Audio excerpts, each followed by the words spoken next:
I would like to share with you my reflections. The Gospel from the book of Matthew 21 to 16 has told us about the parable of a landowner who looked around and hired workers for his vineyard.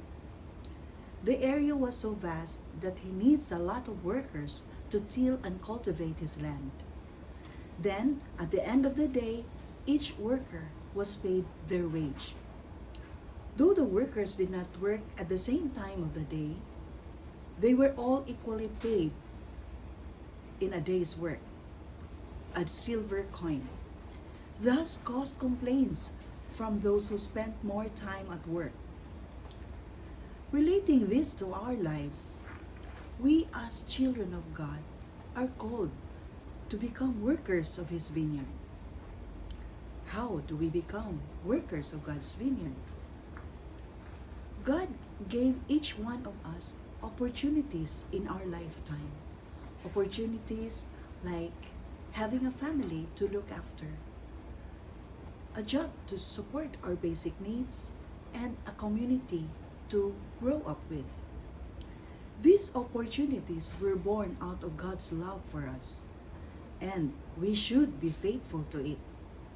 Whatever talents we have received from God, these talents should be nourished, cultivated, developed, and shared.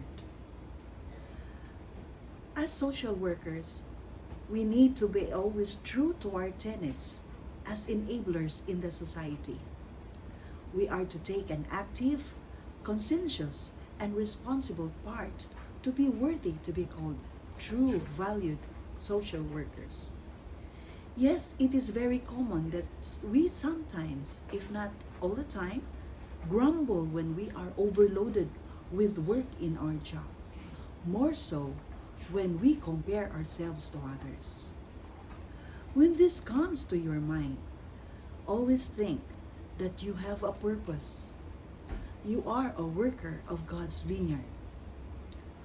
As long as we are faithful with the opportunities that God gave us, He will surely, fairly reward us. Social work is an apostolate as well. We teach, organize, participate, commune, pray, laugh, cry with men and women, young and old, the sick and the needy. We share to them our time, talent, and treasure. And through the years, we strongly stand to that commitment. Indeed, being called to work in God's vineyard is a grace worth sharing. With this, I pray not to play deaf to this call, but ready to respond to God's generosity in all my ability. Thank you.